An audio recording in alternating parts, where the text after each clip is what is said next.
Mutants. Since the discovery of their existence, they have been regarded with fear, suspicion, often hatred. Across the planet, debate rages. Are mutants the next link in the evolutionary chain, or simply a new species of humanity fighting for their share of the world? Either way, it is an historical fact. Sharing the world has never been humanity's defining attribute. Preach, prof, preach. Preach, preach, preach. Oh, if only he was my professor.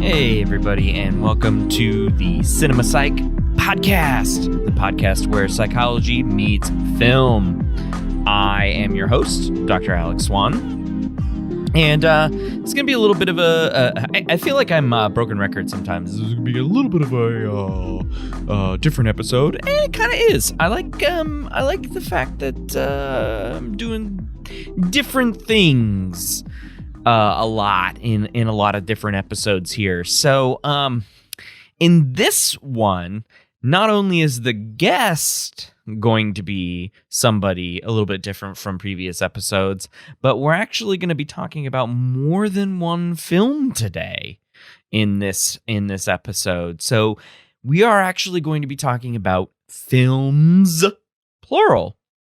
And we have talked about films, plural, before in previous episodes when we talked about Rashomon and Knives Out with Celeste Pilligard. In this one, we're going to be talking about a film franchise. Okay, we're going to be just trying to discuss as best we can the psychological themes of the X-Men film franchise, which at this point is 13 films. Okay, it's not the MCU. There were a lot of gaps in between these movies, but the 13 films, including the recent New Mutants film over the last 20-year period, 2000 when the first X-Men film came out, and 2020 when the last Fox X-Men film came out, which was the New Mutants, right? So the original trilogy is X-Men, X2, X-Men United, and X-Men 3, The Last Stand, or X3, The Last Stand. I can't remember. The first two were directed by Bryan Singer, and The Last Stand was directed by Brett Ratner, and it is far inferior to the first two Bryan Singer films. And you know the folks that are in there. Hugh Jackman plays Wolverine in pretty much the entire series. Patrick Stewart and Ian McKellen play Professor X and Magneto respectively in that first one. And then, bunch of notable others, of course, right? And then there are what are considered the 4 first-class younger versions in the same universe, but younger versions. One of them was directed by Bryan Singer, and then I believe one of them was directed by Matthew Vaughn, who is the first class director. He did the Kingsman series, that sort of thing.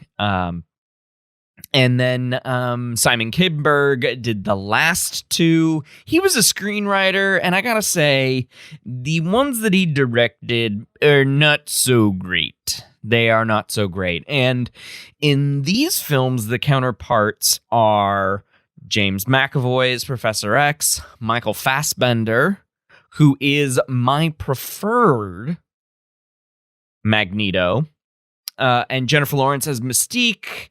And there's supposed to be, younger versions, but that sort of breaks down in X-Men Apocalypse when you're like, wait, Michael Fassbender turns into Ian McKellen in just 20 years' time. And then when you get to Dark Phoenix, which came out, 2 years ago or last year? I can't remember exactly. He then ages into Ian McKellen only 10 years later. So it's like, what? I mean, the McAvoy, Patrick Stewart connection is one of the greatest, and they have a really great scene in Days of Future Past, which is a blending of the two, and then the final piece to the X-Men film franchise. We'll touch on these films a little bit, I think, in this episode, but touching on this is going to be the 3 Wolverine films. So we've got Wolverine, or X-Men Origins Wolverine, which came out in 2009, which is terrible. It's a terrible movie, and I'm sure everyone can agree, except for maybe the first pre-credits roll sequence talking about the history of him and Liev Schreiber's Sabretooth.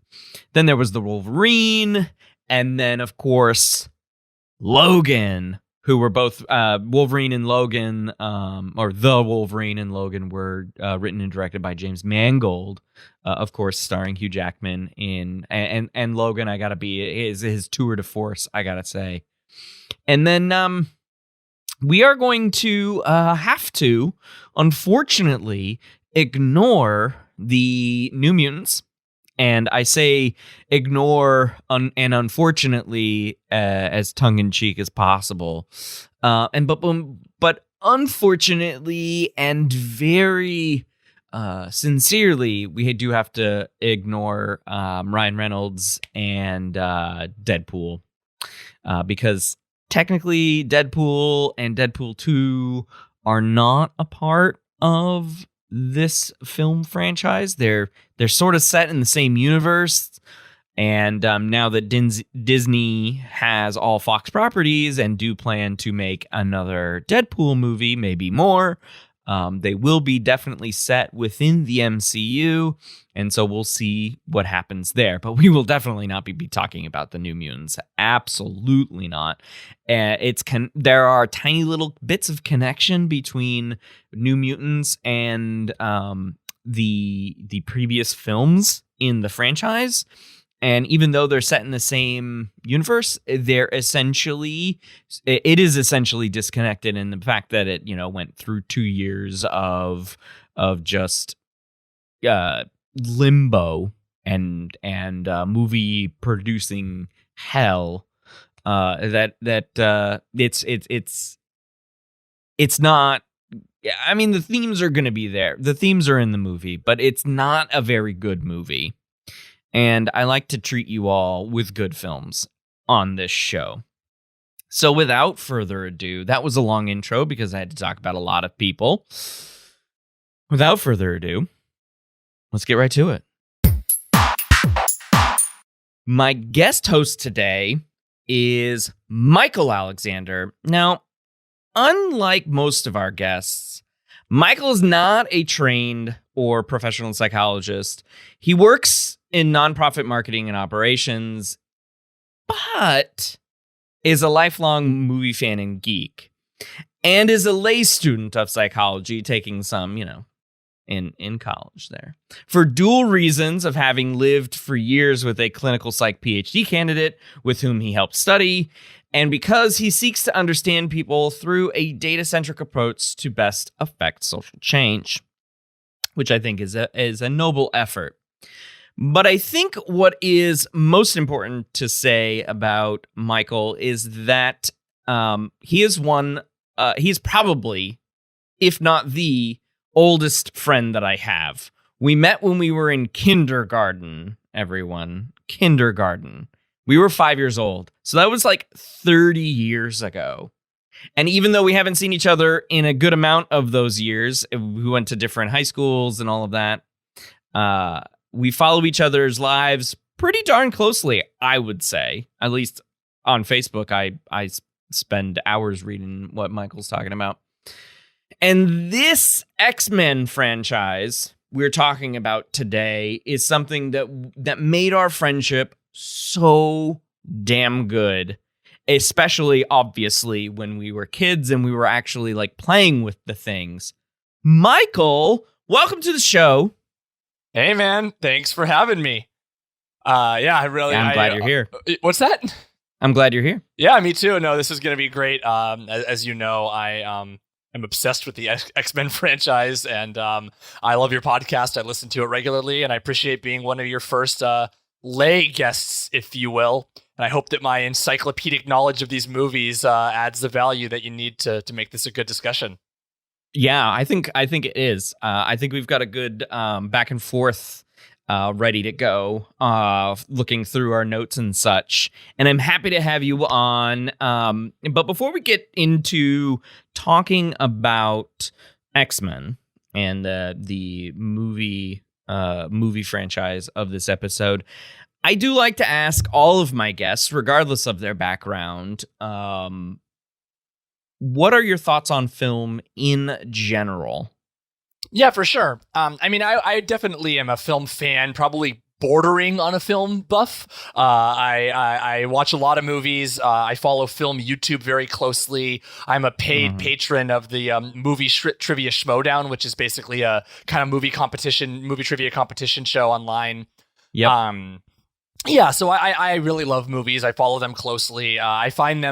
I watch a little TV, but it's a lot easier for me when something kind of concludes and I can get my thoughts on it all in one place and one time rather than months or years to kind of slowly have my thoughts trickled to me. And I enjoy a mix of kind of cerebral movies as well as just good blockbusters or good comedic films. I like a good mix as long as I consider them good. I don't like a lot of movies that are poorly reviewed or kind of considered quote unquote bad. A couple, but I do like good movies of all genres, basically. Nice. Now,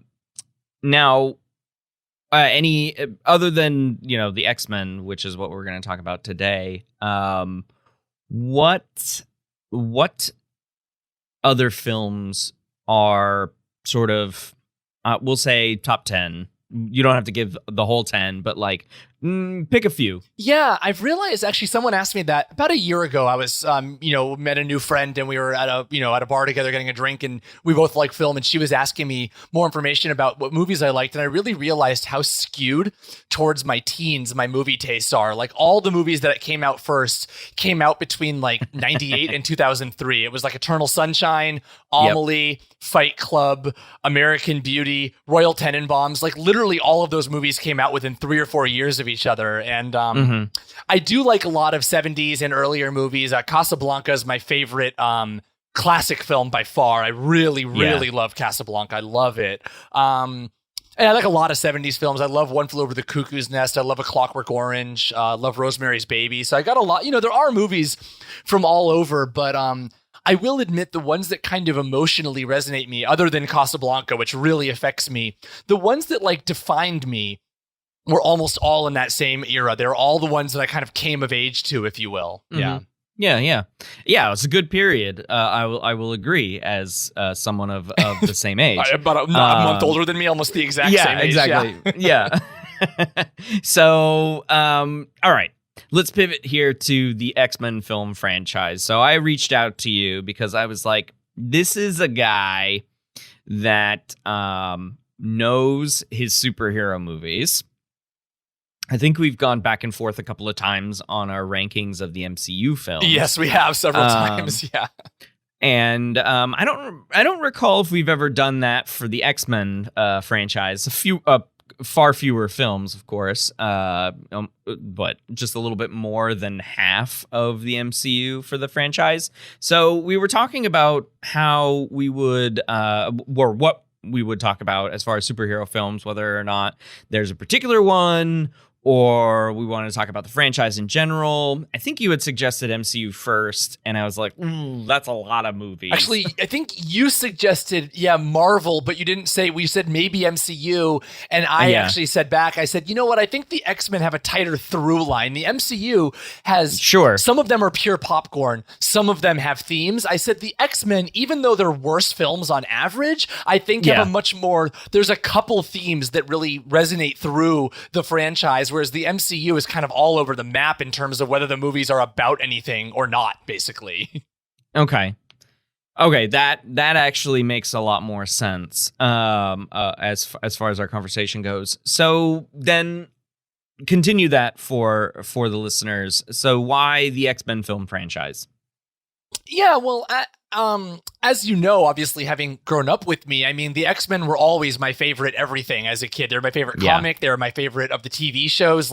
And something about the X-Men, even though they're rarely the highest quality, they've always mattered the most to me. Like the Batman show, objectively better than the X-Men show, but I like the X-Men show better, And right. And the same is true of the X-Men film franchise. I know especially their worst films are much worse than the worst MCU films or the worst, modern Batman films or what have you. I think though two things. I think their best films are better. Like of my top 5 comic movies of all time, 2 or 3 are X-Men films. So I think their best ones are fantastic. But I also and it used to be my favorite franchise of any kind. Again, now the bad one's so bad that it's brought the average down for me to say that. I do think, though, that they have a lot to say, and they do it with care and nuance. I think that the complicated villains whose motives we can understand and relate to, the MCU has pulled that off like twice, and the X-Men pulls it off almost every film. Yeah. Especially the earlier ones. Yeah. Yes. I think or even the I mean, we're gonna get into this too, but even of the original trilogy, The Last Stand, X3, The Last Stand being the inferior one of the 3, still has a villain, but also has a non-human villain component that we will talk about as well. Which again is better than the MCU. Yeah, and that's exactly right. That I think that the X-Men films, even the ones that aren't very good, the best parts are really good on. And like you said, we'll bring up X3 a few times later. I rewatched most of it today, actually. I told you I wasn't going to get around to it, but I did. And I was so impressed how good the good parts in that movie are, even though the bad parts are just absolutely terrible. But I was so impressed how emotionally invested I was in the really good parts. I really love that the villains are kind of concepts in the X-Men films more than the villains are individual people. I love the way they handle guilt and death and grief and, heroes who aren't sure if they're on the right side or not. The social justice allegories with the civil rights and LGBT movements. Superhero or not, I literally cannot think of any film franchise with more than 3 or 4 movies that has the thematic depth that the X-Men franchise does. Not Star Wars, not Harry Potter, not Lord of the Rings, not Jurassic Park, no horror one. I don't think there is any film franchise with the thematic depth of the X-Men franchise. No, and I think that lends... I mean, there was such a wealth from Stan Lee and Jack Kirby, right? Yeah, Jack Kirby, exactly. Yeah. Of just themes and writing. It was a deep well to draw from. And this will take us directly into the first point that I do want to talk about, which I think is the biggest psychological theme in all of the franchise, but specifically in the first trilogy, the original trilogy, so X-Men, X2, X-Men United, and X3, The Last Stand, as well as the first 2 films of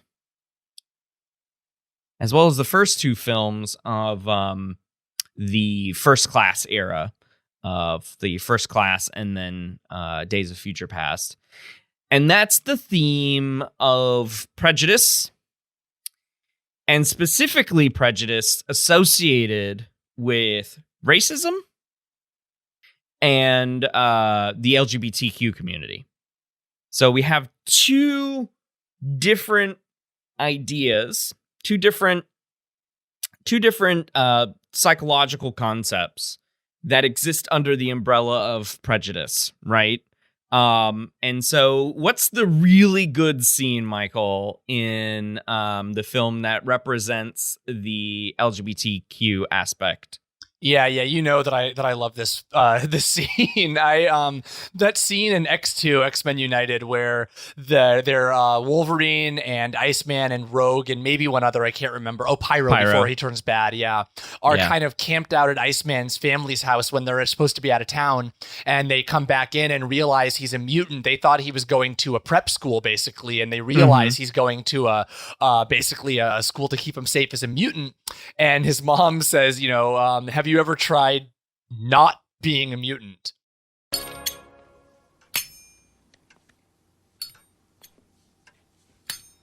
So, when did you first know you were a mutant? But you cut that out. You have to understand, we thought Bobby was going to a school for the gifted. Bobby is gifted. We know that. We just didn't realize We still love you, Bobby. It's just this mutant problem is a little... What mutant problem? complicated. What exactly are you Professor of, Mr. Logan?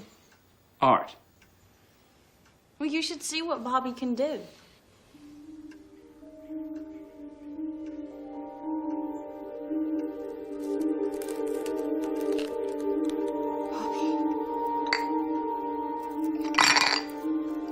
You can do a lot more than that.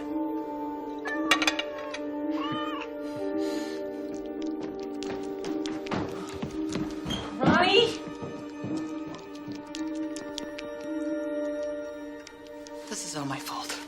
Actually, they discovered that males are the ones who carry the mutant gene and pass it on, so it's his fault. Yeah, and like you could literally replace mutant with gay. And that's it. It's so interesting because I watched that scene online again the other day on YouTube, and someone commented that they thought that was so ridiculous. And what kind of family would ever say that? And I was like, this is a privileged MFer because, I happen to be more or less straight and mostly straight, whatever you want to call me. But I have so many queer friends, and almost every one of them experienced something like that. Something like that. So. And it was done like really straightforwardly, right? It was just like it was the literal experience with one word replaced. Yeah, well, and of course, Bryan Singer, the director of the first two X-Men films, the producer of First Class, and then the director also of Days of Future Past and Apocalypse, so he's attached pretty heavily to 5 of the films, is a gay man. Now, he turns out to be a very problematic gay man in many ways, which I don't think we'll have time to get into today, but I don't want to fail to note it at all. But very problematic or not, I think he was sincere about this. You can be sincere and awful at the same time, and I think... he really, of all the evidence is, he didn't want to take this franchise. Fox wanted him to because they were so impressed with his other films. And it was when he realized the allegories between the civil rights movement that he decided, oh, this is not just popcorn. This is actually about something. And I want to make a movie on this. Right. And those themes are pretty heavy throughout. And it's interesting to note, too, how this relates to Xavier's school and X3's cure on the ideas associated here with conversion therapy and the misguided idea, even existing in the DSM up until the DSM-3, that homosexuality was a disease and could be cured. So the idea in the film, in X3, is that there's a mutant whose mutant power can remove I forget how they fully describe it. Gene targeting. I know it's obviously BS science. It just has to make it work. But I'm trying to make it work. So essentially, what it does is his cells give off some sort of chemical. Which deactivates in an epigenetic fashion the mutant cells of other mutants. There you go. Done. That's perfect. That's beautiful. Yeah, that's exactly. I love it. Yeah. Okay. They should have end had of you as show. their science advisor. It would have made a little more sense, honestly, because it's not bad. Given that it's just a popcorn movie, they do a pretty good job of letting you believe it. But that was beautiful. Yeah, they should have had you write that. Thank you. So then we have an inherent struggle now with the idea that being a mutant is a disease and thus needs to be cured. And the reason why I brought up Xavier's school, Charles Xavier, played by the lovely Patrick Stewart and the lovely James McAvoy, and then together in the same movie. It's great. Oh yeah, that is literally my favorite comic movie of all time. I could talk about those 2 minutes on screen together for 20 minutes. Yes. I love it. I know it's not going to fit into this podcast, unfortunately, but Lord, 2 high caliber actors playing the same so good. So good. So the idea here is, we're talking about cure for homosexuality. Same-sex attraction. And the idea with Xavier's school is it was supposed to be a safe haven, and that's how the mutants who go to the school view it. But with the question brought up by Bobby Drake's Iceman, mother is, I thought you were going to some sort of prep school. I think underneath that, the subtext of that, and I could be reading into it a little bit more, but I've read a lot about conversion therapy, and it just strikes me as the subtext of his mom saying, have you tried just not being a mutant? Like, I thought, you were going to that place to do something else. Well, and she says, I thought it was a school for the gifted, and Rogue says he is gifted, and she kind of scoffs. It really, it was really interesting the way they draw those parallels. Yeah, and that part is potentially subtle, and I may be looking into it, but then of course on the nose, right? And then you have Nightcrawler in X2, following this LGBT thread. You have Nightcrawler in X2, and then played by Cody Smith McGee or McPhee. No, he plays him in the new ones. He's played by Alan Cummings. Well, yeah, no, sorry. I was confused. That was confusing. Yes, so Alan Cummings plays Nightcrawler in X2, and then Cody Smith McGee, whatever his name is, plays Nightcrawler in the new ones.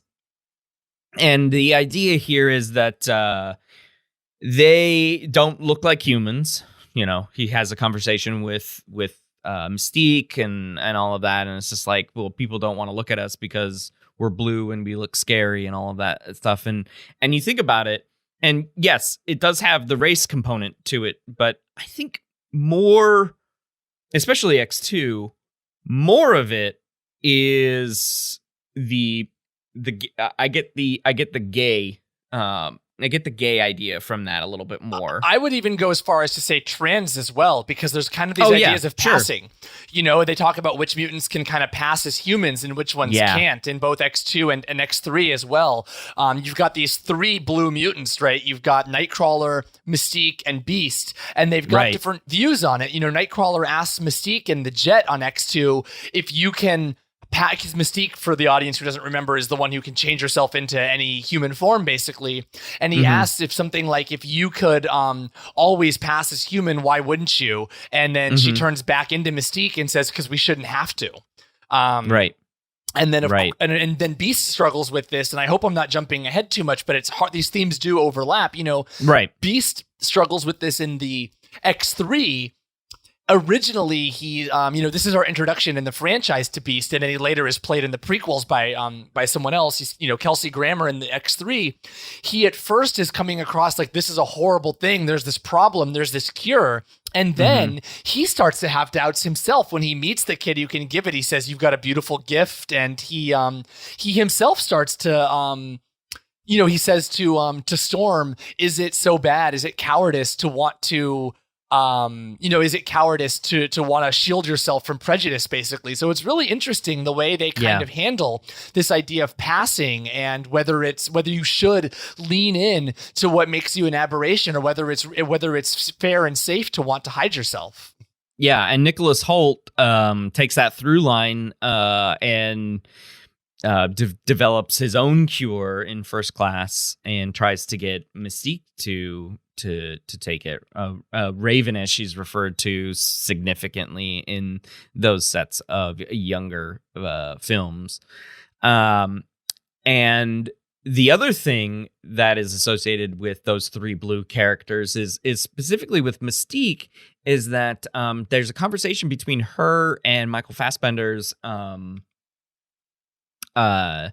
Magneto, Eric Lensher, where she's trying to, maintain her non-blue form, her Jennifer Lawrence form, as it were, and he sort of trips her up and makes her catch the barbells, the barbell that's going to fall on her in the training scene. And he points out to her that it's like, you can't be 100% on the game if you are spending half your time maintaining your Jennifer Lawrence form. And she's like, I don't like that. I don't like when people talk to me like that. Yeah, and then of course at the end of the movie, she may, this is of course very spoiler heavy, and because you and I are so deeply knowledgeable of these films, anyone who's listening who has never seen them is going to be like, what the hell are they talking about? They're all over the map with these movies, but again, thematically, we're going to be going all over the place. But I think folks. Thematically, strap in. Yeah, thematically, I think we're telling a good story here, though, even if we're all over the films chronologically, but because, she starts out that movie mocking the idea of mutant and proud, because Charles is trying to hit on a woman who has two different colored eyes. And he's basically, he's got this really suave kind of rehearsed speech down when he meets people that are kind of extremely mild case of mutants, so that he can kind of basically hit on them by naming what their mutation is. And she goes, oh, well, mutant and proud, and cheers him. And I think the implication is he probably went home with her or something. And then, or maybe, I think Mystique blocks him, right? Mystique blocks him from going home with her. Mm-hmm. And she's brushing her teeth and she's going, mutant and proud. And then, of course, at the end of the movie, she rejects the Beast's cure. And then she joins Magneto and she says with confidence, mutant and proud. And so, there's a really strong kind of story they're telling, I guess, with her journey from someone who wants to hide from herself, basically. And of course, these movies were made out of order, but it really ties in well with that Nightcrawler scene in X2, because now we're seeing her 30, 40 years later as this person who is actually living up to her own principles. Right. And not being afraid of it. I think that's it's a dynamite thing. And kudos to Bryan Singer, because he probably made sure that was a through line, as you had mentioned earlier. So let's talk about the other prejudice specter here, and that is when the X-Men came out, what was happening in the United States was the Civil Rights Movement, and the Civil Rights Movement largely focused on the minority folks in the United States who were not getting treated fairly. And you mean when the comics came out? Still aren't. Yeah, you mean when the comics came out in the 60s. When the comics came out. Yeah. Sorry, when the comics came out. And of course you have to follow, you can't really rewrite these characters and have them remain the same for movies. And so they didn't rewrite them. Bryan Singer, I think, did a very good job of maintaining some of the aspects found in the less comic-y way, right? Because, comic book characters can just be outlandish sometimes. But I think the core pieces of those characters came through. Now, I wrote down some of my research on this one and what Stan Lee has said about the characters, and I know you have a bit of a counterpoint. So I'll start, and then I'll let you counterpoint me on this one. So and feel free to jump in. So Stan Lee and Jack Kirby wrote Magneto and Professor X to be two sides of the civil rights movement coin when the comic debuted, what, in 1964? I think it was 63. I'm sorry. I believe 63 sounds right. I'll be honest. My knowledge is not. That's where you lose my encyclopedia, I guess. Even that's too much. That's where I get to fill it in. So he wrote. So they wrote these characters, and they were like, well, there's two sides of the same. Of the same side of the civil rights movement. We'll say that it was, you know, for black equal rights, with a white majority, right?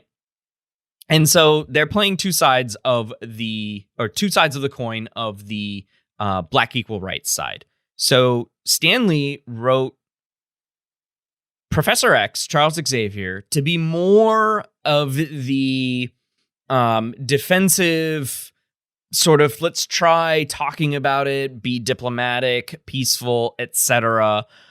That it was akin to Martin Luther King's vision at the time. And Magneto, Eric Lenscher, was written to be a more militant kind of dude, much akin to Malcolm X at the time. And there's a lot of overlap between the two historical figures. Let's be honest. There is a lot of overlap. Malcolm X wanted to do things that MLK didn't want to do, but in all honesty, they share more similarities than they do share differences, in my opinion. 100% agree with you on that. Yeah. And so it's interesting to take that fine difference of how much force should we actually use. Magneto wants to use all the force and essentially subjugate him, and that sort of comes through in the dialogue from the first X-Men film. What Magneto says in his conversations with Charles at the very beginning of the film, in his conversation with Charles at the very end of the film, Mystique chatting with Senator Kelly in the helicopter. I have that scene lined up ready to go. Gun registration, yes? Well, some of these so-called children possess more than 10 times the destructive force of any handgun. No, I don't see a difference. All I see are weapons in our schools. Well, that's fair enough. All right. So? It's gonna be close. Vote this loaded is always close. What about the UN summit? The whole world will be watching. Maybe there's some way you could use that to your advantage. We're Americans, Henry. Let the rest of the damn world deal with mutants in their own way. You know the situation? These mutants? People like this Jean Grey. If it were up to me, I'd lock them all away. It's a war. It's the reason people like me exist.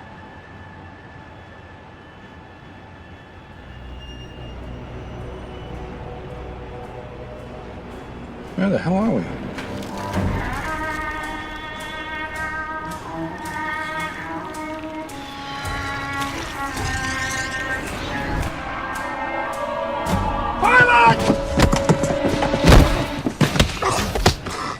You know, people like you are the reason I was afraid to go to school as a child.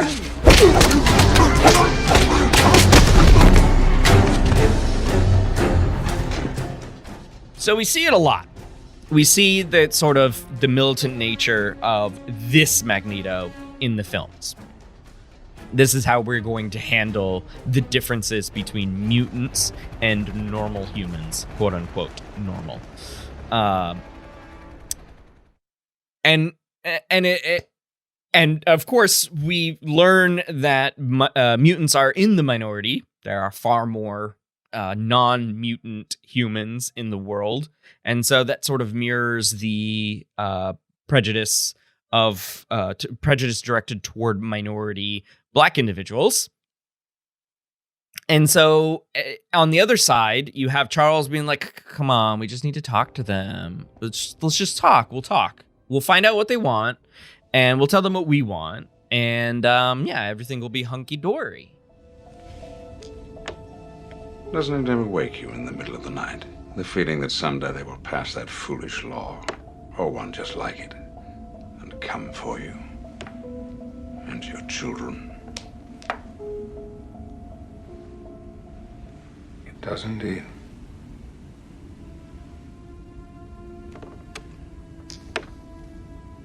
What do you do when you wake up to that? I feel a great swell of pity for the poor soul who comes to that school looking for trouble.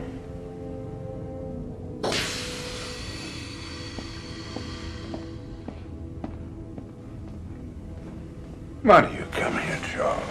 Why do you ask questions to which you already know the answers? Yes. Your continuing search for hope.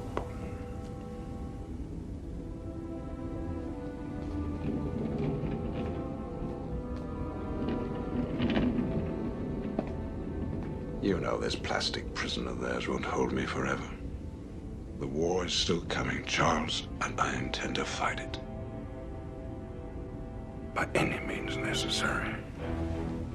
And I will always be there. Old friend. And it's I thought this was interesting with the creation of these characters, and this will be my last little tidbit, and you can jump in. The idea that Professor X, which was his, nickname, I guess, his we're using our superhero names? Well, I'm Professor X. So obviously the X stands for Xavier, but I think it was interesting that the X was given to the MLK figure and not the Malcolm X figure. So your counterpoint to this. Oh, counterpoint is a strong term, especially because I think the way you described it now in more detail is closer to what I believe than the more abbreviated way that we discussed it prior to the show. In that, I think that you mentioned yourself that you think Malcolm X and MLK had a lot more in common than they did different. And of course, that got true as their lives went on. Malcolm X got, went away, stopped being such a separatist and became a little more of a, not reformist, but kind of a radical reformist, a real. Sure. And MLK, of course, became more radical towards the end of his life and expanded the number of causes he was fighting for dramatically and became more comfortable with, violence as a last resort rather than as a never resort. And so by the end, they were not very far. Whereas, of course, Magneto is not even just a separatist. He's a superiority. I don't know what a supremacist. He's a mutant supremacist, right? There you go. A supremacist. Yeah. And Malcolm X, while occasionally had sentences that came across that way, that wasn't really the way he navigated the world. And I think that makes a pretty marked difference. And I wonder if they had to do that, honestly, because it would have been too easy to side with Magneto if he was just a separatist. I think all of us would have been like, well, yeah, who thinks you should work with these crappy humans? Which of course is interesting because a white audience wouldn't have said that about racial justice at the time, right? They would have, would have said, be calmer, be more like MLK, maybe even be more calm than MLK. MLK is too radical, and yet they would think about humans. Or in this allegory, they would say, "Oh, the humans are garbage," but of course, the humans are the white people exactly of the allegory. So it's very interesting. And when you think about it, it's like, wait, they had to. Let me put it this way. Actually, let me put it this way. So the idea is that white people are humans and mutants are the black folks in the allegory. And I would say the vast majority of readers were white of the comic book. I'm just making a guess on who was reading the comic books at the time in the 1960s. And you have people who are like, yeah, I like what Magneto is saying. And it's like, bro, do you know what you're agreeing with right now? Exactly. I could not agree more. And that's why I said the more I heard you explain this, the more I actually realized that you and I, our opinions aren't very far here. But yeah, it is interesting. They had to basically make Magneto more cartoonish and more extreme to make sure you disagreed with him, because when they made him too much like actual black civil rights leaders, you disagreed with him and there was no villain, basically, right? So it's very interesting. And a great vehicle. I wonder if some of it could be what's the word that I want? explained through the fact that two white guys were trying to characterize the civil rights movement from the perspective of those civil rights leaders, and the white lens sort of changed the way that it came across. I've always had that thought, because there's going to be that the in-group or that out-group bias present in presenting the story. Oh, no question about it. I mean, of course, the other thing is they were some of this was retconned, because when Stan Lee first came up with the X-Men, it was actually just lazy as a pejorative, but it was just a simple trick. He was just sick of writing origin stories for all of his characters, and he was like, I want a whole team, and he already did the Fantastic Four, which was his other team, so he didn't want to need to come up with an experiment that explained why is there a new team that have such different abilities, and why are there villains with different abilities, and he basically just got the idea. He said, oh, what if there's just like a mutation that some of these people have, and that explains the proliferation on both the good, bad, and even the neutral, the kind of a political side. And it was only as he realized how tightly that fit in with the social happenings of the day that he kind of retconned it to be more of an allegory. Which, to his credit, though, good for him. Good for him for realizing his comics could be more than just explosions and could actually say something.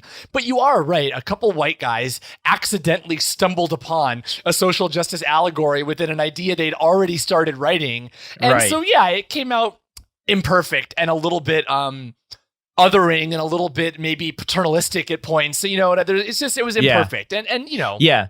And I think it's worth it to say that, bringing him back to the films, I think the writers of the films recognize that, having the clear hindsight of 3 or 4 decades prior, having the clear hindsight that this allegory is there and we can use it, and we can use it slightly more effectively, because essentially what we're saying is we can take this argument that's spanned a decade or more, and we can squeeze that into 2 hours, and we can do that a few times, and it works. Yeah. So I think the film writers and the directors across the franchise take that hindsight and do it a little bit more effectively in discussing the prejudice and racism concepts inherent in the context. I completely agree, and I think it's also, though, why the LGBTQ parallels work a little better than the racial justice civil rights ones. It's not that they intrinsically have to work better, but queer people worked on the X-Men films.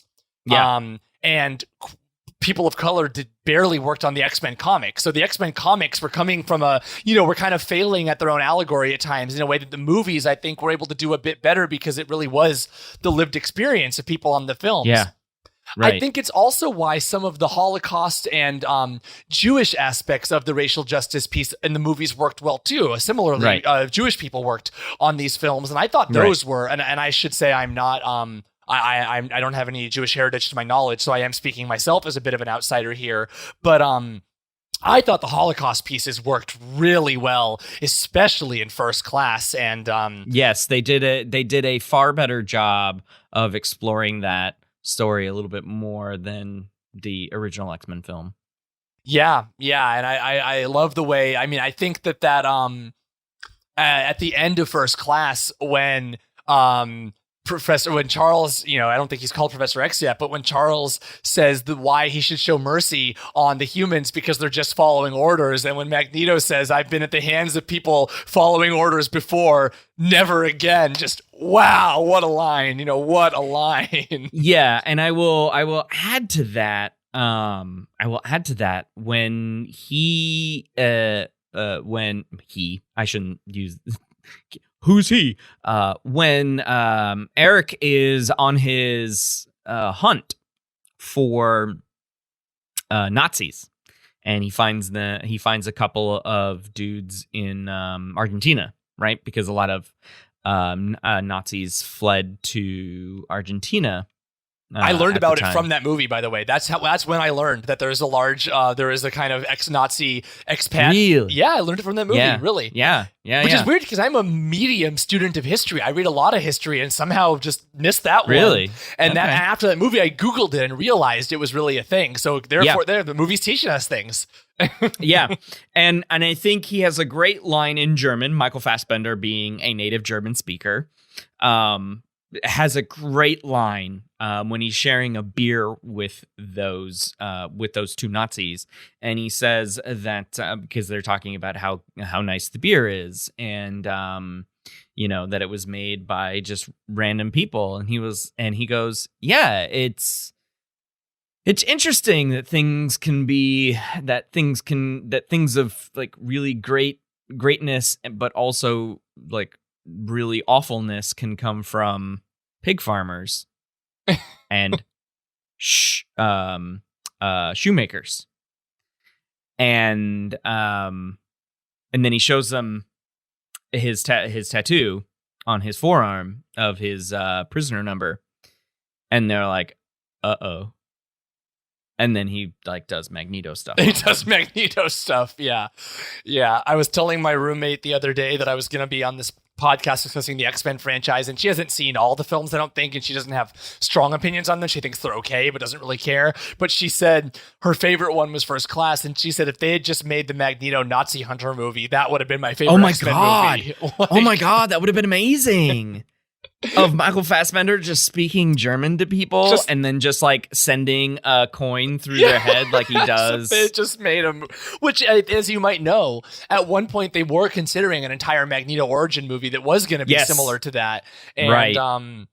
And unfortunately, it was going to be Ian McKellen in the major part of the role because they hadn't cast Michael Fassbender yet. Well, we're lucky they didn't get that then, because Ian McKellen is wonderful as old Magneto, but Michael Fassbender, like the anger, the rage he has, he's so good. Like Ian McKellen plays it up very well as kind of a slightly more older, almost retired general type. You know what I mean? He's got minions to do the dirty work for him kind of way. Whereas Michael Fassbender just plays it up like a man, rightfully so. I mean, he watched his mom die in front of him, because of these people.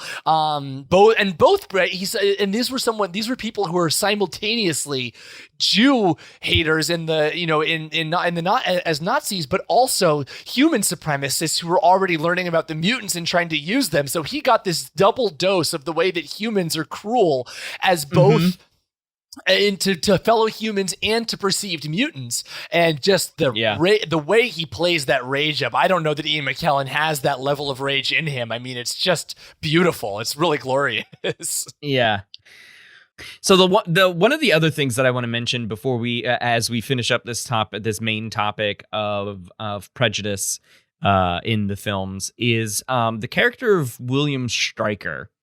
And I was reading through some stuff and I was rewatching clips and I thought to myself, Stryker as a villain in X2 is an extremely interesting villain.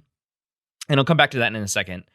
But I think wasted in the Days of Future Past incarnation of him. And I was reading, somebody wrote that William Stryker, and especially his portrayal in X2, is reminiscent of racist figures in American history, right? So we have this specter that's just like, I am the KKK, right? So he's this, we can call him something like David Duke or whoever was the original Grand Wizard, stupid idiot from the KKK. But he's in the film, in X2, he's ashamed of his mutant son. And he's mad, he's angry at Charles for not fixing him. I go back to my conversion therapy thing. He's angry at Charles and other mutants for not doing what they said they were going to do and fix his son. His son makes them see illusions, and eventually Stryker's wife puts a drill to her left temple so she stops seeing the madness, and he wants to take it out on all mutants. He essentially is just like, I'm done with this. I'm going to take it out on all mutants. And that's why he needs Charles in that makeshift Cerebro to reach out to all mutants and then just wipe them out. William. Please, Xavier, don't get up. I call it the neural inhibitor. It keeps you out of here. What have you done with Scott? Don't worry. I'm just giving him a little re-education. Of course, you know all about that, don't you? William, you wanted me to cure your son, but mutation is not a disease. You're lying! You were more frightened of him than I was. You know, just 1 year after Jason returned from your school, my wife, you see, he resented us. He blamed us for his condition. So he would toy with our minds, projecting visions and scenarios into our brains. Well, my wife, in the end, she took a power drill to her left temple in an attempt to bore the images out. My boy, the great illusionist.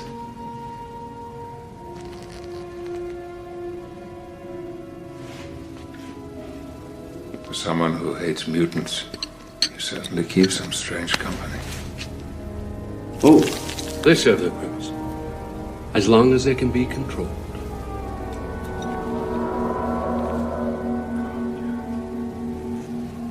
You arranged the attack on the president. You didn't even have to read my mind. You know, I've been working with mutants as long as you have, Xavier, but the most frustrating thing I've learned is that nobody really knows how many even exist, or how to find them. Except you. Unfortunately, this little potion won't work on you, will it? You're much too powerful for that. Instead, we'll go right to the source. Allow me to introduce Mutant 143. The fluid secreted by his brain acts as a mind-controlling agent. But that's only where it begins. Jeez. Oh my God, William, this is your son. What have you done? No, Charles. My son is dead. Just like the rest of you.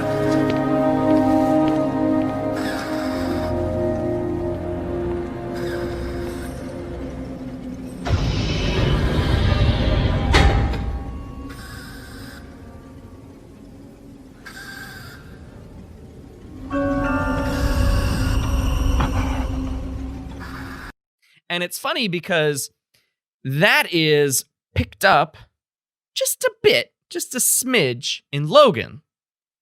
Like, where are all the mutants gone? Well, something happened with Professor X. And I thought that was really cool. I think so too, because why would his psychotic episode in Logan have only harmed the mutants? It's like that was still implanted in him to some degree, right? Because he almost killed all the mutants in X2, and it's almost like it got like it was reactivated when he had his dementia at the end of his life. And the only small, not counter, but slightly adding value point I'll make about Stryker is you mentioned the conversion therapy. I'll go further. I'll say he played him with kind of the tenor of a racist figure, but his motives were way closer to a modern anti-LGBT figure, I think. Right? In that he was a preacher originally in the comics, not a military man. And he has a son who isn't the same as him, which is a lot easier to happen, of course, with LGBT than it is with, especially if your wife is the same race as you. You're not usually going to get a son of a different race, but you will very easily, of course, get a LGBTQ kid. And I think they really nailed that one. And it's interesting because that's when the comics actually also did right, because they lifted that one really straight from the God Loves Man Kills comics, really straight lift from it. So it seems like just kind of more proof that they've done better with the LGBT allegories often, I think, than they have with the with the racial justice ones. Although again, occasional really good moments there too. And and I never thought about this Logan point until you now, though.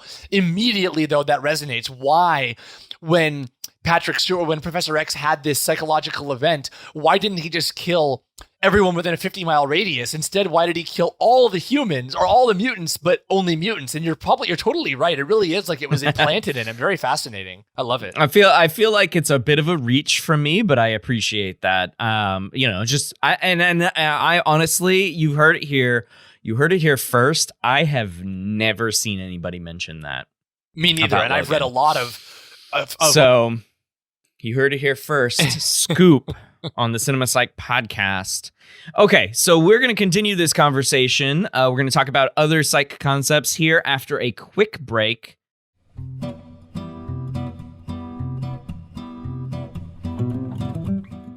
Hey, listener. Thanks for sticking around this episode. I hope you're enjoying it. Anyway, I need your help in growing this podcast's audience. In past episodes, I've asked you to share this podcast with 5 of your friends. Let's keep doing that. Share this podcast on social media, especially if you really liked an episode. Share that episode. Tell 5 of your friends or family if they have an interest in film or psychology, or even better, both. Growing the audience is our goal for the second year of programming, and so we need your help to get that done.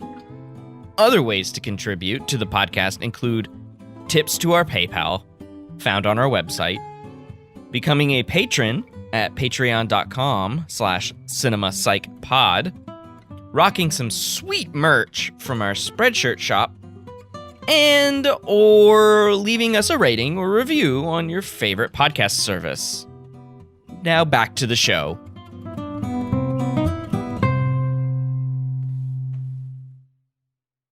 Okay, so we are back here on the podcast talking with Michael Alexander about our love of X-Men and a fun little tidbit about us as kids. So I would sleep over at Michael's house, and he had all the amazing X-Men action figures of the day when action figures were really good, like the 90s primo action figures. They're kind of crap now.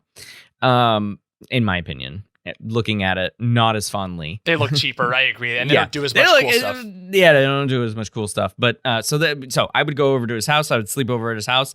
We would spend hours playing with these X-Men figures. Oh my god, it was so fun.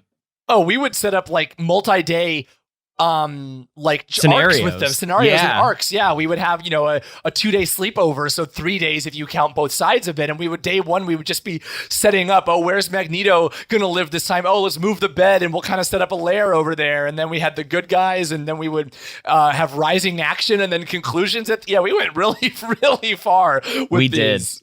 Yeah. And I would continue this similar things as I'm sure you did by yourself. Oh, absolutely. Yeah. Well, and I remember because you had a lot of non-X-Men figures too, so you would bring all the cameos in, like the Spider-Man or the, Hulk and stuff like that. We'd kind of get cameos of other, almost we created our own Marvel Cinematic Universe in a weird way. We did. Except it was Kevin Feige. Kevin Feige, if you're listening. You should have called us. Yeah. I mean, X-Men are coming into the MCU. You need some help. You've got 2 dudes here willing and ready to help you get these good stories. And they're lacking white male creative talent anyway in this. Oh my God. So I do think that they could really use our unique voices here. Yes, our unique voices. Okay. So the other big through line through these films is a character. And that character is Wolverine. He's been in all of them, except for he has a cameo in First Class, and he has a much larger cameo in Apocalypse, right? Yeah, that's correct. And then, well, I guess he's not in Dark Phoenix, but who cares about Dark Phoenix? I don't. No. So and he's got major roles. He's technically the main character of the original trilogy. He's the through character in Days of Future Past because he was alive when they needed to go back in time and to link the timelines, you know. For the viewers, I linked my fingers together in dramatic fashion. So tell us why, Michael, if you will, why the focus has been on Wolverine through this franchise. Yeah, I mean, this is my ideas, obviously. I don't know. I can't officially state why, but I think that Wolverine sticks in people's kind of collective psyche for a reason, right? He's a character who suffers so greatly, and he's a character who experiences so much loss in a way that, I mean, I think most of us can't imagine what it's like. I think for those who aren't super familiar, you know, he's been alive since the 1800s. He's near immortal, especially once having the adamantium grafted onto him, where almost nothing can penetrate him or kill him, and his cells regenerate so quickly that it's really difficult for him to die of quote-unquote natural causes, and between those two, he's, again, near immortal. And so everything he's ever known has been taken from him so many times over. And because he was treated like an animal, he's done so much bad himself, right? He has committed so much harm that he has to live with, and he can never undo, and he can't really off himself, which is something that someone might, especially a veteran, which he is a veteran of many wars, might do. And so this is a man experiencing serious PTSD to a degree that probably has never been experienced by many humans actually in real life, you know? My mind. Yes, you can. It won't take it. Just a little rusty. You don't understand. It's not a question of being rusty. I can flip the switches, I can turn the knobs, but my power comes from here. It comes from... and it's broken. I feel like one of my students. Helpless. It was a mistake coming down here. It was a mistake freeing Eric. This whole thing has been one bloody mistake. I'm sorry, Logan, but they sent back the wrong man. You're right. I am. Actually, it was supposed to be you. But I was the only one who could physically make the trip. And, I don't know how long I've got here, but I do know that a long time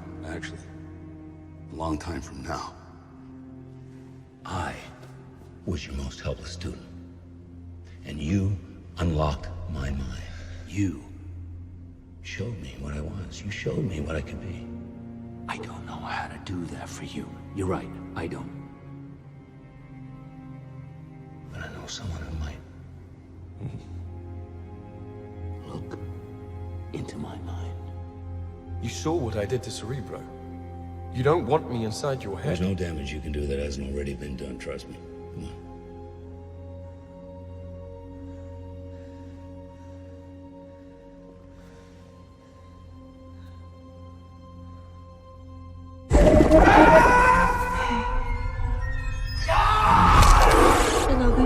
Hi, Jean.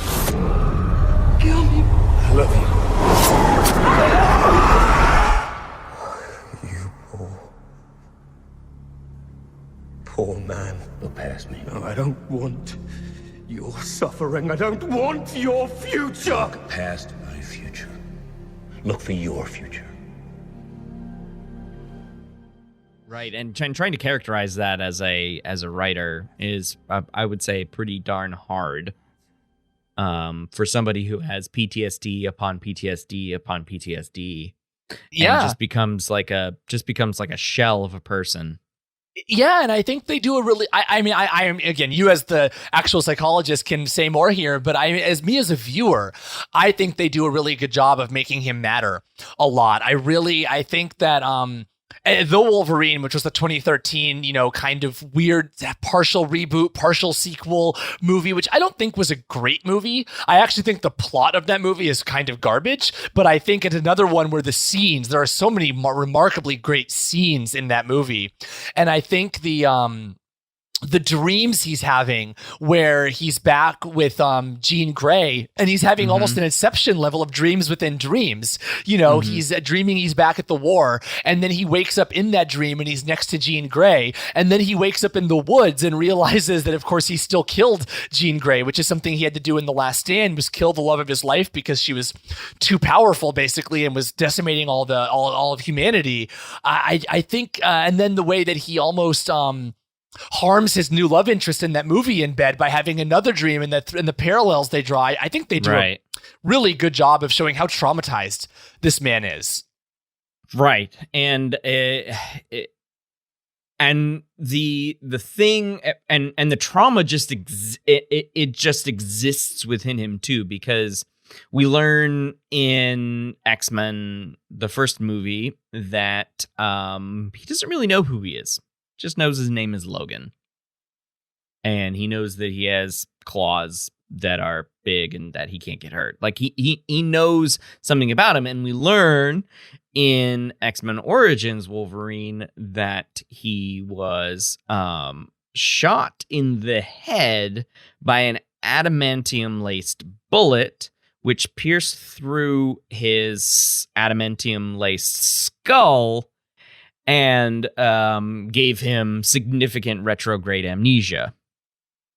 To the point where he didn't really know who he was, because and it's remarkable too that the bullet had to be cased in adamantium to be able to pierce his adamantium skull, but because his cells regenerate so well that his brain pushed it out. But it shows you that he's not invincible, because you could severely damage his brain and his brain won't regenerate exactly the way it was before, which I think is amazing.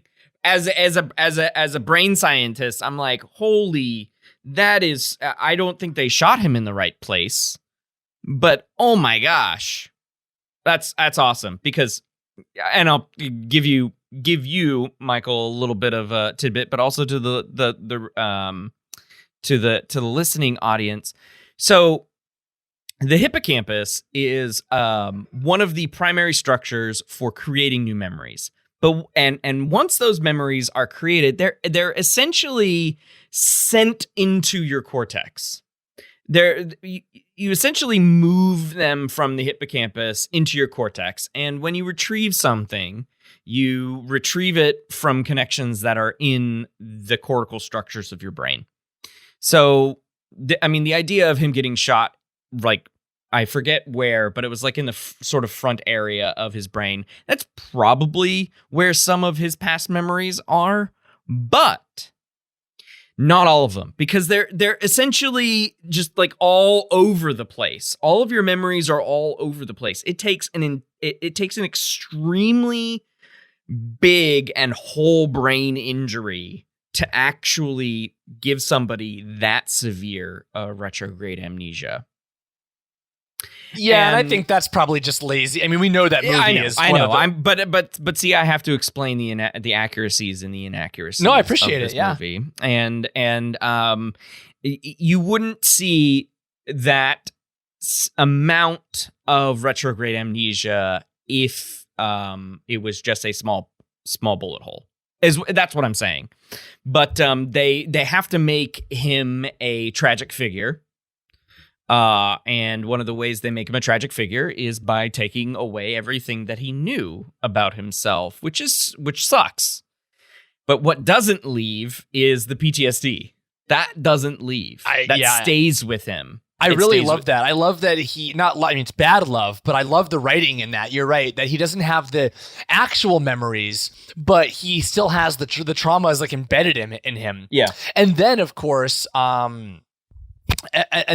he gets new traumas though, because after, everyone is a fan of these movies knows the timelines are pretty murky and messed up, but if you do a little bit of nudging, you can make a pretty decent timeline of these. And there would have been roughly 15 years between the this accident that you're talking about, or this incident, and then the X1 film, and in that time, he's been this kind of lost man who's been cage fighting for a living. He's probably still killed a whole bunch of, people again, at least severely injured, so many of them. And so he's adding these new traumas. And then, of course, in the, the original trilogy, which the Wolverine that I was talking about follows the original trilogy. It's actually a pretty decent direct sequel to those three films. By decent, I mean a pretty canon direct sequel. It doesn't take too much liberty. It's pretty accurate. And this is someone who's now lost his whole team again, basically, right? I mean, Professor X died in that timeline. Jean Grey died in that timeline. Cyclops died in that timeline. The school was basically shut down. Rogue lost her powers, and Rogue was his, we didn't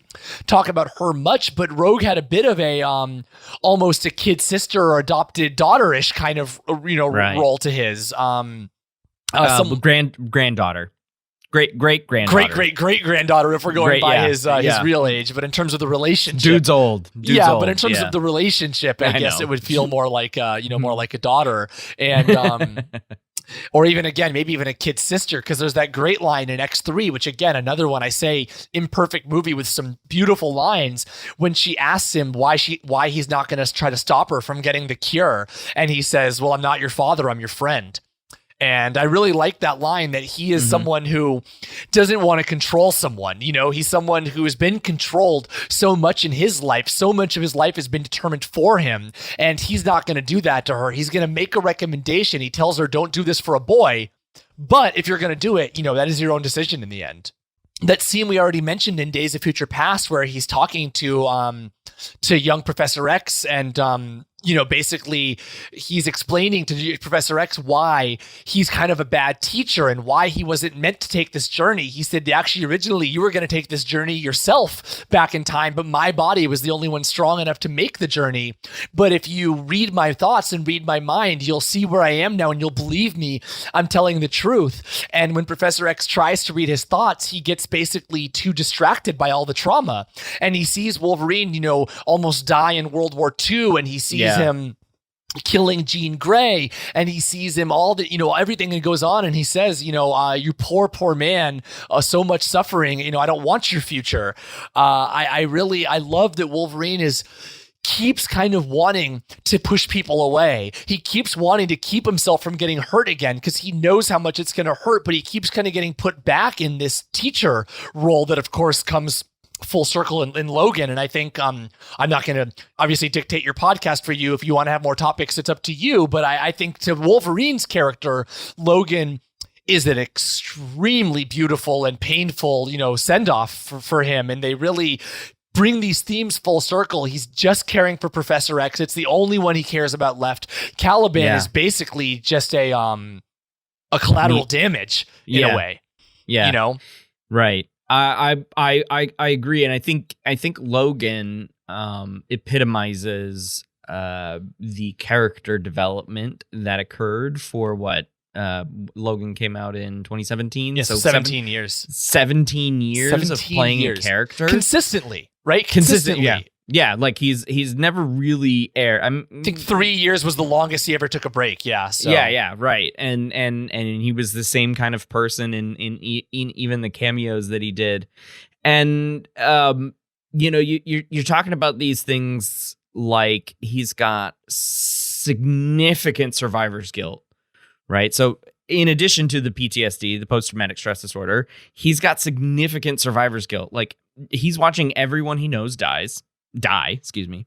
Everyone he knows die. He's killed some of them, and he's just got to sit here. He's got to sit with it. And he's got to sort of try to reconcile it. And he's not very good at reconciling it because he doesn't have all of the information. He doesn't know everything. And apparently off camera, at some point in time,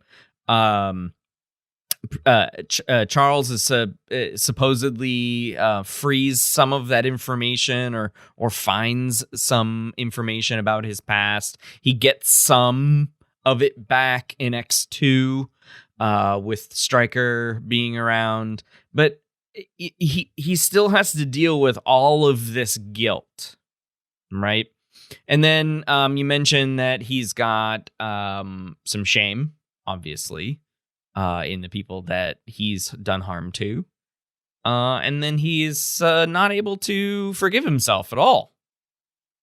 Yeah, he doesn't trust himself. Any kind of help. Yeah, and he doesn't trust himself, right? There's towards the end of Logan, when he seems like he's going to reject, he finally acquiesces to driving this woman who turns out to be not woman, but this girl who turns out to be his actual kind of clone daughter in a way. Yeah. He agrees to finally drive her to what he thought was a mythical mutant safe haven, turns out to be real. And even that's not enough he's basically so hardened, he can't believe good things can happen at this point, right? And even when it turns out to be real, he still doesn't really buy it. And he still plans on abandoning them.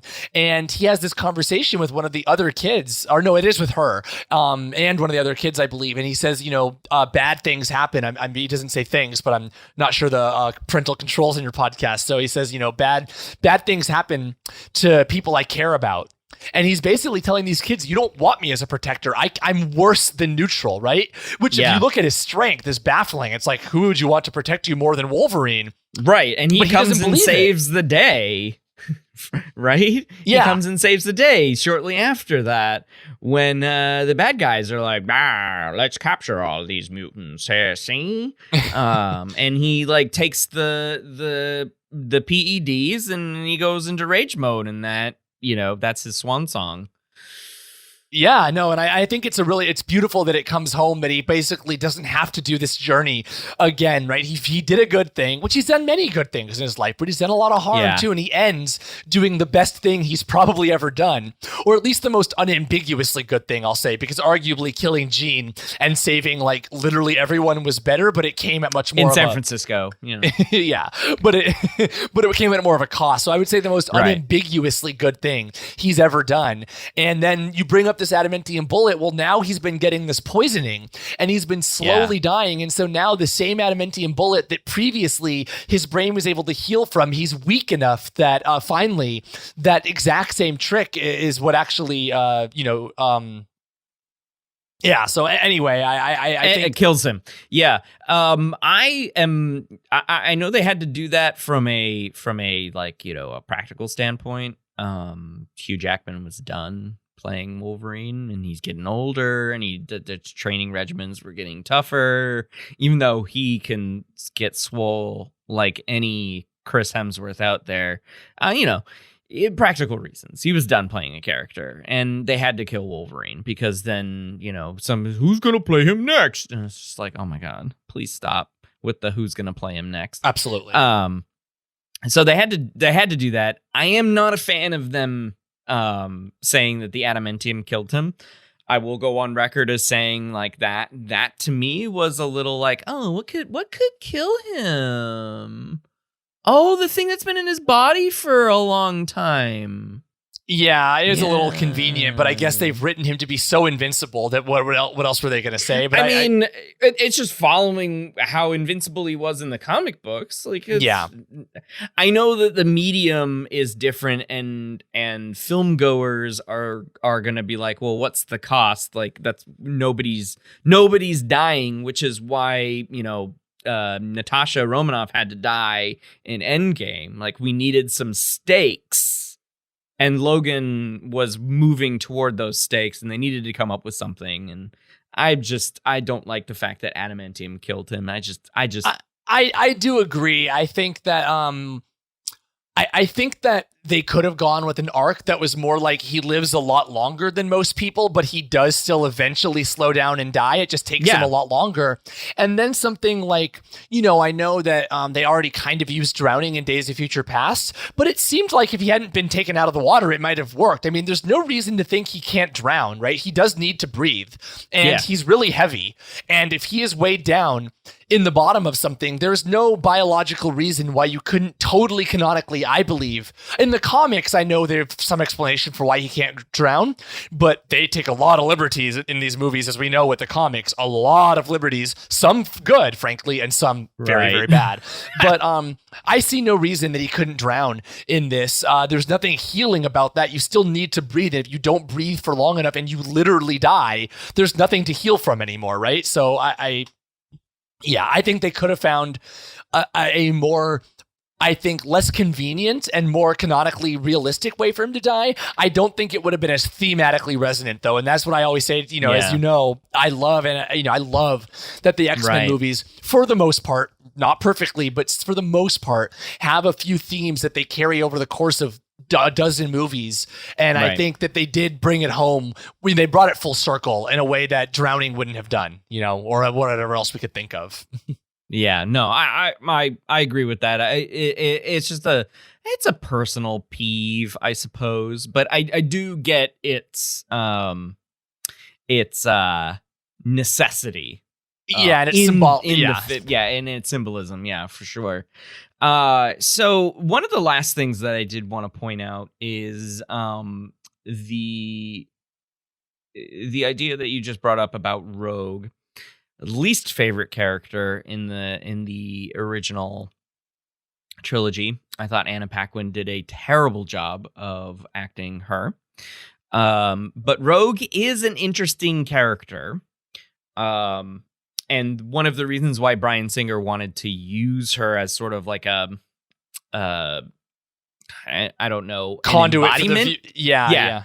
The embodiment of some of the themes. And one of the things is that, Rogue, for those of you who aren't familiar with either the character or the comic books or anything like that, or even the TV show. Remember the TV show? We'll end with the TV show. But she can't touch people, mutants or normies. Because of her power, and her mutant power is that she by touch, any kind of physical touch, she sucks the life force. For mutants, that's their power for any given amount of time, and then for humans, it's essentially kills them. If it's for long enough, she'll put people into comas and stuff, and so she doesn't want to touch people. And it's very it strikes me. I know there are the other thematic elements, but I did want to point out really briefly, and this came to me as you were talking, so it's not even in our notes. She doesn't want to touch people. It has pangs of germophobia, but it also has pangs of agoraphobia, or I would say agoraphobia and not xenophobia, but agoraphobia. So fear of public places for fear of what might happen in those public places, not being able to get out of those public places. And then, of course, germophobia, or the obsession of being clean and the compulsion of cleaning that exist with that are generally speaking higher incidence symptoms in people with obsessive compulsive disorder. I thought that was interesting. I know that's not what the idea is with her, but I just wanted to mention that. But did you have any thoughts on Rogue's embodiment of themes?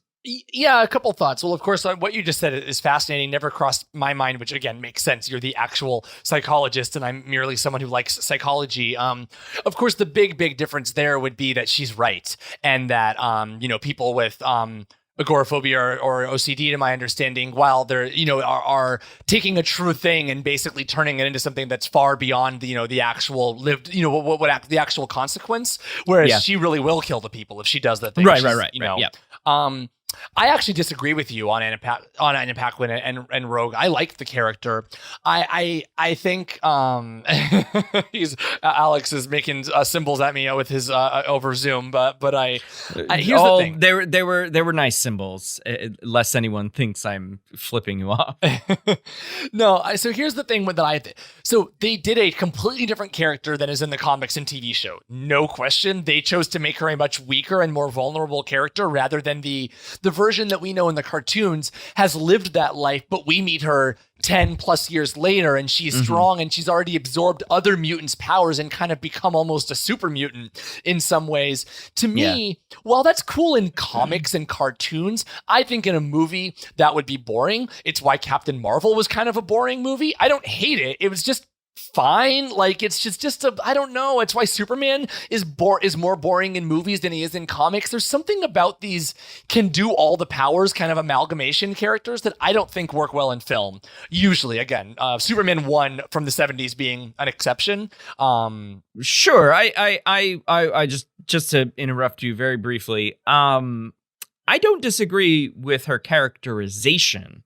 I disagree with Anna Paquin's performance. Okay, I don't feel as strongly on that. I think I like it. I would be willing to have this debate off air and see if you could. I'm persuadable on that. How's that? I'm persuadable there. Fair.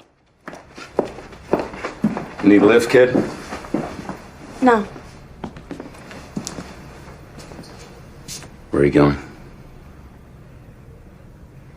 You don't know what it's like to be afraid of your powers. Be afraid to get close to anybody. Yeah, I do. I want to be able to touch people, Logan. A hug. A handshake. A kiss. I hope you're not doing this for some boy. Look, if you want to go, then go. Just be sure it's what you want. Shouldn't you be telling me to stay? To go upstairs and unpack? I'm not your father. I'm your friend. Just think about what I said, Rose. Marie. Marie. That I really like the way she represents social isolation. I think, and she's another one that it's not surprising that Bryan Singer chose her, because a lot of LGBT people, especially, remember, she comes from a small southern town, and a lot of LGBT people in small towns, especially in the southern US, I think they're the only one. And they're probably not the only gay person in their town, the only trans person in their town, but they often feel or think they are. And she has never, to her knowledge, met another mutant until she meets Wolverine. And she actually entertains getting the kind of self-conversion therapy because, as we've said, her power truly is, she's not making it up. She actually is. She's making up that she's the only one, but she's not making up that she's a danger to herself and everyone around her. And so I think she's a very complex character, underdone a little in the movies, but done decent. You know, like I said, the characterization was decent. I really feel for her. I mean, she's a character that gut punches me a bit. I'm such a tactile person. I hug my friends all the time. Before the pandemic, I hugged my friends all the time, at least. And I'm very tactile. And I'm someone that, God, if I had her powers, I would be so miserable. And so she really speaks to me as someone that I can imagine, God, if I was her. Yeah. Oh my gosh. I would hate it so much. Yeah, I too would hate it as well, not being able to touch people. And it is very isolating, and it definitely speaks to the difference between being alone and being lonely, right? So there is a qualitative difference between those two ideas. They are not the same at all, because you can be alone and be perfectly happy with that. You know, a lot of people who are self-described introverts will be like, "Yeah, I'm down with being alone. I'm just me and my book. It's fine. We'll do that." Whereas you can be lonely in a crowd of people, and you can be lonely with a significant other. And I think that's a really powerful statement to make with someone with her powers. She can be in a room with dozens of people, especially ones that she values and thinks and loves and thinks of her as friends and family, and cannot be close to them without some layer of protection. And that's rough. That makes someone lonely, right? That generates loneliness. And research is pretty clear on loneliness and its ability to kill you. Yeah, absolutely. I certainly, again, being total layperson, but I have, read a fair number of at least the kind of popular science articles on the lethality of loneliness and the loneliness epidemic. Of course, Rogue is female, but this is something that, while in general in our society, men have it a lot better than women in most ways, this is something that actually affects men way worse than women, is my understanding. Is we have very, speaking, we as you and I are both, both men of the same age, basically. Men have way fewer friends than women do. And I think that it's interesting. I think about loneliness a lot, and I work very hard to cultivate close friendships and keep from becoming lonely, both because I'm extroverted, but also because I have read about this, and I've seen it, and I don't want to get disclose too much personal information about people who are not myself on this, but I'll just say I've seen it in family members, and I will not say which ones, but I've seen it in my own family. Very lonely people in their 50s, 60s, 70s with one or even no real friends, and who, when their kids maybe move on or move out of the house, they've got nothing anymore, right? And that's something that I think Rogue is a really interesting character. And I mentioned COVID as a almost passing joke a few minutes ago, but now I actually mean it. I think this year has given a lot of us a lot of insight into what it's like to be lonely, into what it's like, as you said, to not be able to touch our friends without protective gear on, right? Yeah. And would be really fascinating to see what a Rogue 2021 arc might look like, right? Now that we've all experienced something so much more similar to her powers than we almost ever would have before. Or a rewatch of those first three films, specifically the first two. I feel like Brett Ratner shoved her story to the side a little bit. Literally everyone's story to the side a little bit, and then he offed three characters and cured one of them. Exactly. So bad. But anyways, just a rewatch of those in this time might give slightly more pause to the characterization of Rogue, Anna Paquin's performance notwithstanding. So being able to view it through that new COVID lens, I think might be something useful if folks want to do a original trilogy rewatch. Definitely recommend that. Spend more time focusing on the first X1 and X2, and then maybe do laundry or something like that when The Last Stand plays. Yeah, the good news about The Last Stand is it's short. Yes, it's short. It's the shortest one of the three. Yeah, Michael, I said we were going to end with the television show. The cartoon, as it were, not about the X-Men franchise, but I did want to end the episode with some nostalgia. So, are you a Disney Plus subscriber? I have access to a Disney Plus subscription. Excellent. Well, the X-Men cartoon series is on there, and I've been trying to get Ollie, my son, to watch it with me, and he's not into it. And I'm like, dude, watch it. It's the best. Yeah. It's the best.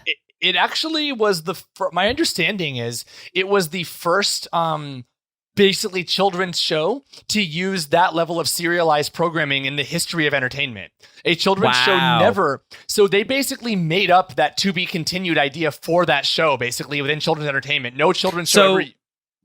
Really? Or sorry, not the to be continued. Sorry, the previously on. Oh, previously on was basically invented for the X-Men show because they didn't trust that kids could keep their memories. That basically kids were going to watch those through lines. And so I actually have. I know that your audience will not be able to see it, but because I have it within range, here's the book, Previously on X-Men, and it's the story of how they convinced Fox to make. I don't know if this is backwards for you or not. Sorry. No, it's good. It's good. Okay. It's the story of how they convinced Fox to make this show because Fox wanted a villain of the week kind of show. They didn't want these serialized stories, and they said you can't do it with X-Men. X-Men's, and this really, I don't know how much this is going to make it onto your podcast, but this really ties into why I think X-Men is kind of an intrinsically almost better property than most other geek properties. Is it was so good they couldn't do it right with individualized episodes. They just said it's not how X-Men works. X-Men doesn't have, it has a rogues gallery, but they're all under Magneto. It's not like in Spider-Man where they're literally just, most of them are operating alone, or Batman where most of them are operating alone. They said there is a literal, you know what I'm saying? That the villains represent something. The Sentinels, which barely got used in the movies, but were a huge villain in the show, really represent kind of the only police force strong enough for the mutants, right? To maintain order on the mutants, and they get used to that extreme in Days of Future Past. Course. That's the end game for just basically getting rid of all mutants. Yeah. But leading to a crappier world, which is like, what are you guys doing? Yeah, but anyways, I think we can see that enough in our world that it's not. It's weirdly believable, unfortunately. Yeah, unfortunately.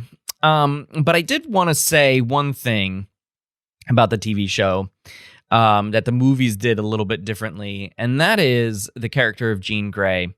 She is, in the cartoon, the most worthless imbecile in the entire history of superhero cartoons. Somebody made a supercut on YouTube of her moans. Of her moans. Yeah. And have you seen this? I have, yeah. Oh my God. She is the least capable person. I know. Scott. Yeah, no, it's really, they did her real bad. I know people thought that she was underdone in the movies, but she was done way better in the movies than the cartoon. Yeah. Whereas, and even when she becomes Phoenix in the cartoon, she's still not that good. Yeah, she's okay. The Phoenix Saga was done decently, obviously better than the movies did it. But you're still right. She was the least interesting part of her own saga. They did all the supporting characters, all the extraterrestrials, quite well. They did her vaguely okay. So in the saga, and bad in the rest of the show. I think. It's certainly it's far from, the show is far from perfect. I think in general they did. They did Rogue and Storm quite well. They did Cyclops really well, I think, in the show, actually. Yeah. They did a really good job of him being a leader enough, but a Boy Scout enough, a goody two-shoe enough, but sometimes kind of a badass. Like, they really balanced the dualities within Cyclops quite well. And then we just gotta go back to Wolverine. Like, they did a really good job on Wolverine. They did. And his torment. Yeah, especially for a kids show where they couldn't use swears, they couldn't use a lot of violence, and so they had to show it in much more creative ways, and they did. And I think that especially the I forget what they actually called it. It was a play on words of sex, lies, and videotape, but they couldn't say sex. It was the episode title was something lies in videotape. I forget what they said instead of sex, because again, it was a spoof title that no kid would have ever understood. So what a weird reference to do. But they did a two-parter for the parents. It was, yeah. A two-parter with where we meet Lady Deathstrike and learn about his relationship with her and learn about his memory wipe and everything. And it wasn't William Stryker didn't play. William Stryker, I don't believe, was ever in the show, so they omitted him completely in the show. They just took the character away, which is fine. But I think so too. I think that show. I mean, I remember I as a kid, when the show was about to come out, and I got so excited. I read in the TV guide there was going to be an X-Men show, and then they called it an animated drama, and I got really upset. And I was like, no, I don't want an animated drama. I want an action show. And I was all pouty about it. Yeah. And then, of course, I got so hooked. And in retrospect, that's what's so great about it, Yeah, that is. I 100% agree. It's less moody, less dramatic than the Batman animated series, the original Batman animated series, because that took moody to a whole new level. But it wasn't as cheerful as the Superman animated show. It was sort of like a happy medium, and it almost felt real, more real than the WB DC shows. I agree. Even though we're talking about mutants with special powers that couldn't physically exist. I agree, and the fact that it was less stylized made it a little less interesting to watch. I think it makes it hold up a little worse. Like, Batman is so beautiful to watch; it's so well animated and illustrated, and I think that yeah, so I think that it did make it hold up a little worse, but it did also make it so you could focus on the plot better, right? Because you're not watching the action.